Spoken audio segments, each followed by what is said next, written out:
بسم اللہ الرحمن الرحیم۔ معزز ناظرین، ایک بار حضرت موسیٰ علیہ السلام نے اللہ تعالیٰ سے پوچھا کہ یا اللہ، جتنا میں آپ کے قریب ہوں آپ سے بات کر سکتا ہوں، اتنا کوئی اور قریب ہے؟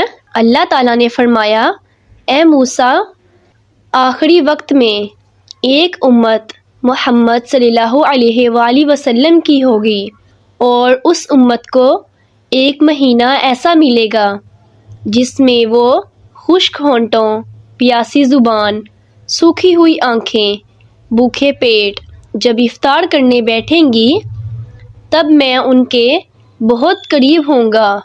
موسیٰ، تمہارے اور میرے درمیان 70 پردوں کا فاصلہ ہے، لیکن افطار کے وقت اس امت اور میرے درمیان ایک پردے کا فاصلہ بھی نہیں ہوگا، اور جو دعا وہ مانگیں گے اسے قبول کرنا میری ذمہ داری ہوگی۔ معزز ناظرین، روزہ اسلام کے بنیادی ارکانوں میں سے ایک اہم رکن ہے۔ اللہ رب العزت نے فرمایا، اے ایمان والو، تمہارے اوپر روزے فرض کیے گئے ہیں جیسا کہ تم سے پہلی امتوں پر بھی فرض کیے گئے تھے، تاکہ تم متقی بن جاؤ۔ روزہ گناہوں کی مغفرت کا ذریعہ ہے۔ آپ صلی اللہ علیہ وآلہ وسلم نے فرمایا، جس نے ایمان اور ثواب کی نیت کے ساتھ روزہ رکھا اس کے گزشتہ سارے گناہ معاف کر دیے جائیں گے۔ روزہ گناہوں سے ڈھال ہے۔ آپ صلی اللہ علیہ وآلہ وسلم نے فرمایا، روزہ ڈھال ہے جب تک اس کو پھاڑ نہ دیں۔ روزہ جہنم کی آگ سے بچاؤ کا مضبوط قلعہ ہے۔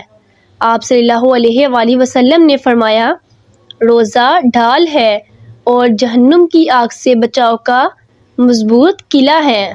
روزہ جہنم کی آگ سے ہزاروں میل دوری کا سبب ہے۔